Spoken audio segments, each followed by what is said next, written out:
falando. O que acontece? O brasileiro, na hora do carnaval, na hora da seleção, nós sabemos bem, ele é um povo que tem união, tem solidariedade, tem uma integração. Por que isso não acontece nas coisas sérias? Lutar pela educação, por saúde pública, contra a corrupção, contra a incompetência, que é uma forma de corrupção. O imbecil que está lá e não devia estar, pode ser até honesto, mas é um idiota que está lá e está ferrando todo mundo. Sim. Você paga imposto. O que você recebe? Então, vamos ver se esses novos ares vão mudar, vamos ver. Tem que rezar para dar certo, não adianta rezar para dar errado. A fala foi sim dirigida ao Jair Bolsonaro, porque essa tese está sendo encampada não apenas pela oposição, como pela situação também, né? E assim, para além da ofensa gratuita, que não constrói nada, só destrói, há grandes erros e grandes contradições na fala do Faustão, né? Vamos pegar o primeiro trecho aqui, um erro crasso de diagnóstico. O brasileiro, na hora do carnaval, na hora da seleção, ele é um povo que tem união, tem solidariedade, tem uma integração. Por que isso não acontece nas coisas sérias? Luta pela educação, pela saúde pública, contra a corrupção. Bom, mas então o Faustão ignora que 58 milhões de pessoas se uniram, Edgar, no segundo turno contra a corrupção, e basta analisar a ficha do candidato opositor, do Fernando Haddad, né? A gente tem um réu por corrupção e lavagem de dinheiro, que responde ainda por formação de quadrilha, improbidade administrativa, enriquecimento ilícito. São mais de 30 processos nas costas, né? Então é muito fácil chamar o outro de imbecil, de idiota, sem atinar que o Lula tá preso, babaca, né? Então esse é o primeiro ponto. As pessoas, elas se uniram sim contra um projeto criminoso de poder e que, apesar de ter afundado o Brasil na maior crise econômica da história da República, nunca foi taxada pelo Faustão nem como imbecil, nem como idiota, né? E só para deixar bem claro, numa democracia, a união popular, ela não visa formar unanimidade, ela visa formar maioria.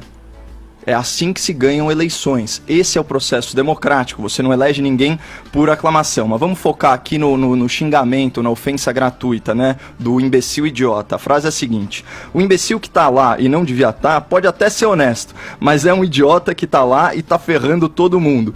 Aqui não dá pra deixar de pensar que, assim, já chamaram o cara de fascista, nazista, racista, agora de imbecil, de idiota, agora de corrupto. Realmente ninguém chama.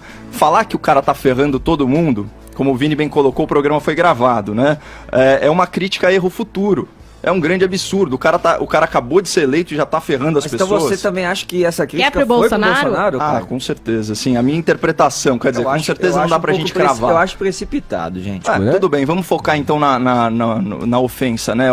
O imbecil idiota. Você acha mesmo que alguém, nas circunstâncias do Bolsonaro, você acha que um imbecil, um idiota consegue chegar à presidência da República? Só existe uma forma de você chegar à presidência da República sendo um idiota: comprando apoio político e com muito dinheiro. Muito dinheiro. A campanha política do Bolsonaro teve verba de campanha de deputado. Ele tentou devolver dinheiro. Ele gastou cerca de 2,5 milhões de reais. Sabe quanto foi a campanha da Dilma?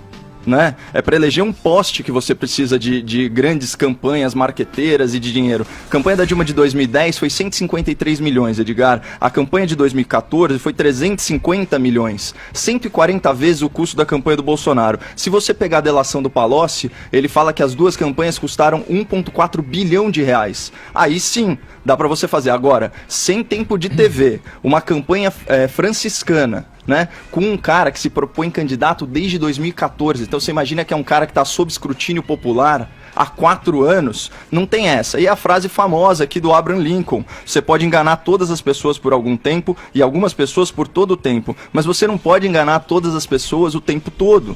Por que isso? Porque o eleitor não é um idiota e não é um imbecil, né? Inclusive foram os mais ricos e mais escolarizados votaram em peso no Bolsonaro. Então não faz o menor sentido, né, essa colocação. Somos todos, então, quem votou no Bolsonaro, especialmente no segundo turno, são todos idiotas e imbecis? Não.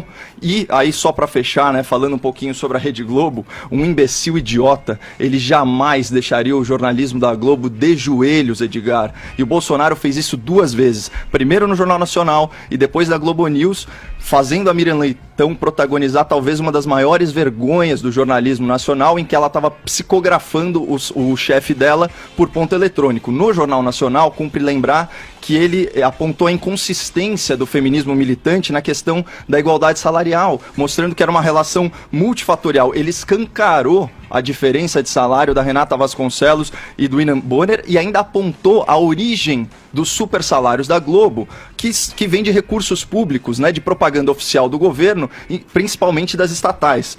Fora isso, também, aí esse para mim o ponto alto, ele também trouxe à luz a participação da Rede Globo como pilar do regime militar, né? Nas palavras do próprio Roberto Marinho, em editorial que eu destaco aqui. Participamos da Revolução de 1964, identificados com os anseios nacionais de preservação das instituições democráticas ameaçadas pela radicalização ideológica, greves, desordem social e corrupção generalizada. Isso é frase do doutor Roberto Marinho, grande Roberto Marinho, que quando foi instado pelo regime militar a entregar, a delatar os seus jornalistas de esquerda, ele falou aquela célebre frase, Edgar, dos meus comunistas, cuido eu. E que falta que está fazendo o Roberto Marinho, porque os esquerdistas da Globo andam muito descuidados.